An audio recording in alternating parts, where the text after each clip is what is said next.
बस जैसे ही सुबह असर करीब आने लगी, इमाम हुसैन रज़ियल्लाहु अन्हु ने हम शक्ल रसूल अली अकबर से कहा, बेटा अजान दो। अली अकबर के अजान के साथ रसूलुल्लाह की खानदान भी नमाज फजर पढ़ी।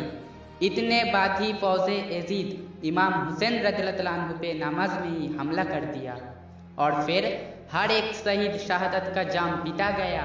कभी जायद शहीद होते हैं, कभी हबीब शहीद होते हैं, कभी इमाम हुसैन के शहजादी कसम शहीद होते हैं, तो कभी गाजी अब्बास के टुकड़े टुकड़े करते हैं।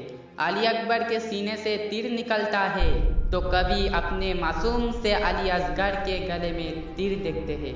बस जब करबला में नवासाए रसूल का साथी कोई ना रहा, हुसैन खामों में आते हैं, बीबी से कहते हैं, मेरे पुराने कपड़े ले आओ। बीबी जैनब ने पूछा, भाई पुराने कपड़े क्यों पहन रहा है? इमाम हुसैन फरमाने लगी, ये बहन, लोग ऐसे लोग हैं मेरे शहादत के बाद मेरे जिस्म को लूटेंगे, शायद मेरे पुराने फटे कपड़े देख के ना लूटे। तमाम बीवियों से अलविदा कहते कहते इमाम सज्जद के खामे में आती है। इमाम सज्जद बिस्तर में थे। इमाम हुसैन आवाज देते हैं, बेटा सज्जद अपने बाबा का आखिरी सलाम कबूल करना। इमाम सज्जद जब आंखें खुली देखा, इमाम हुसैन के चेहरे पे अली असगर का खून मिला है। चीख के कहने लगी, बाबा, भाई अकबर, चाचा अब्बास, हमारे लोग कहाँ हैं? इमाम हुसैन ने फरमाया, सज्जद, सबसे लेके अब तक सब जामे शहादत पी चुके। इमाम सज्जद उठ के कहते हैं, बाबा मुझे इजाजत दो। इमाम हुसैन ने फरमाया, सज्जद, तुम्हारा इम्तिहान अब नहीं, तुम्हारा इम्तिहान मेरे शहादत के बाद शुरू होगा। तुझे अपने बहनों और माओ के साथ कैदी बनाया जाएगा। सज्जद, तुझे पत्थर से मारा जाएगा। सज्जद, इस्लाम का नाम बुलंद करना, हर जगह अपने नाना की रिसालत की गवाही देना। इमाम सज्जद रोते रहे और इमाम हुसैन मैदान में आ पहुँचे। एक तरफ 9 लाख था और एक तरफ नवासाए रसूल हुसैन था। हुसैन कहते हैं, ये लोगों बताओ मेरा कसूर क्या है? कि मैंने किसी का जुल्म किया है? क्या मैंने किसी का हक लिया है? क्या मैंने हराम को हलाल, हलाल को हराम किया है? किस जुल्म की वजह से मुझे लड़ने आए हो? तमाम लोग आवाज़ देके कहने लगा कि हम तुझे इसलिए मार रहे हैं कि तू अली का बेटा है। इमाम हुसैन फरमाते हैं, ये लोगों, आज जिस इस्लाम का झंडा तुम्हारे हाथों में है, वो झंडा मेरे बाबा ने ऊंचा किया है। ये लोगों बताओ, अल्लाह के रसूल ने कहा था, जो इस अली का दुश्मन है वो मोहम्मद का दुश्मन, और जो मेरा दुश्मन हो अल्लाह का दुश्मन। जो अली का दोस्त हो मोहम्मद का दोस्त, और जो मेरा दोस्त हो अल्लाह का दोस्त। जहाँ हक होगा वहाँ अली होगा, जहाँ अली होगा वहाँ हक होगा। आज उस अली के बेटे हुसैन और उसका बच्चों को मारना चाहते हो? तब यजीद ने फौजें कहने लगी, हुसैन, हुसैन के बात ना सुनो, हमला कर दो। और यजीद ने इमाम हुसैन पे हमला कर दिया। तब हुसैन ने तमाम यजीदों को ख़त्म करते रहे। यजीद ने भागना शुरू कर दिया। दुनिया में ऐसी जंग कभी ना देखा गया। एक तरफ 9 लाख फौज और एक तरफ नबी का एक नवासा हुसैन। इमाम हुसैन फरमाते हैं, आओ एक भूखे की जंग देखो, एक प्यासे की जंग देखो, रसूल के नवासे की जंग देखो, जिसका जवान भाई मारा गया, जिसकी जवान बेटी बच्चों को मारा गया, जिसकी अपने छोटे मासूम अली असगर को तीर से मारा गया।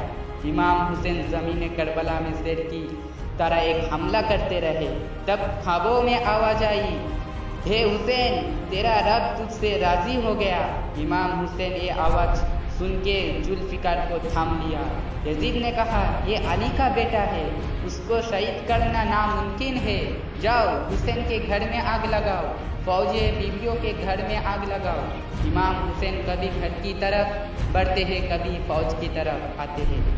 यजीद ने कहा, ये फौजें 4 हिस्सों में कर दो, चारों तरफ दूर हुसैन की तरफ तीर तलवार फाली फेंको। फौज यजीद ने दूर से तीर चलाना शुरू कर दिया। चारों तरफ से तीर आती है, कहाँ से फाली आती है, किसी ने पत्थर से इमाम हुसैन को मारता है। इमाम हुसैन का शरीर जख्मों से भर गया। इमाम हुसैन के शरीर में तीर लगी, इमाम हुसैन का शरीर नज़र तक ना आया। बस नवासा रसूल का घोड़ा इमाम हुसैन के पास घूरता रहा, क्योंकि वो तीर घोड़ा ने खुद अपने शरीर में लेना चाहता। और देख के यजीद ने कहा, रुको, कोई तीर ना चलाए। अरे ये रसूलुल्लाह की घोड़ा है, ऐसा ना हो इस घोड़ा को तकलीफ हो। अफसोस, हे रसूलुल्लाह की घोड़े का लोग माया कर रहा है, जिसमें रसूलुल्लाह सवार होते हैं, लेकिन जिनको खुद अपने कंधों पे सवार किया था उन माया भूल गए। बस इमाम हुसैन सिर सजदे में रख के अल्लाह का जिक्र कर रहा। इतने में जालिम आके और इमाम हुसैन का सिर को काटता है। तब फौजे यजीद झूमने लगा है और यजीदों ने नबी का घर को लूटा है, हुसैन के घर को, बीवियों को लूटा है, सब कुछ लूटा है। 13 मुहर्रम नबी के बेटियों को कैदी बनाया गया और करबला में 3 दिन तक हुसैन और उसका साथियों का लाश पड़ा रहा। और एक दिन कुछ लोग आके देखा करबला में कितना लाश पड़ा हुआ है, फिर पहचानना मुश्किल है क्योंकि सबका सिर शरीर से अलग था।